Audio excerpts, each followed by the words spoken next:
I know that the video conference will take place shortly on the Brexit negotiations, but will the pandemic change the response that the European Union provides and change its approach? Is it likely to change it in a significant way? And will there be different subjects which are prioritised on the European Union side in the negotiations? You have said that the pandemic will change everything, but I'm not sure if that's true. Virginie, you might think that, but we don't have to agree with you.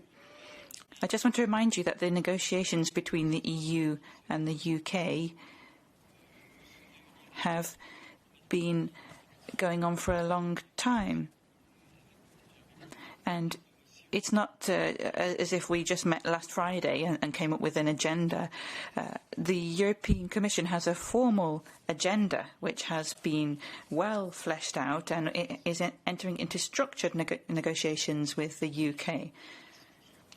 The issue now is to try to make sure that the UK's exit from the EU and the transition period, if it's not extended further from the end of the year, set a threshold for our negotiations with the UK going forward, pandemic or no pandemic. But I'm happy to give the floor to Dan in case he would like to add something to his previous answer. Dan? Yes, thank you, Eric. I don't really have much to add to my previous answer. The only thing I want to emphasise is that, of course, we have come up with a very comprehensive agenda on all kinds of different topics. And let me reiterate for Virginie and others that we have a busy week ahead of us and we're going to work as hard as we can to ensure progress. Virginie, I'd also like to clarify that you will, of course, have an opportunity to ask Michel Barnier your questions at the end of this week when he has his usual press conference after the negotiation session.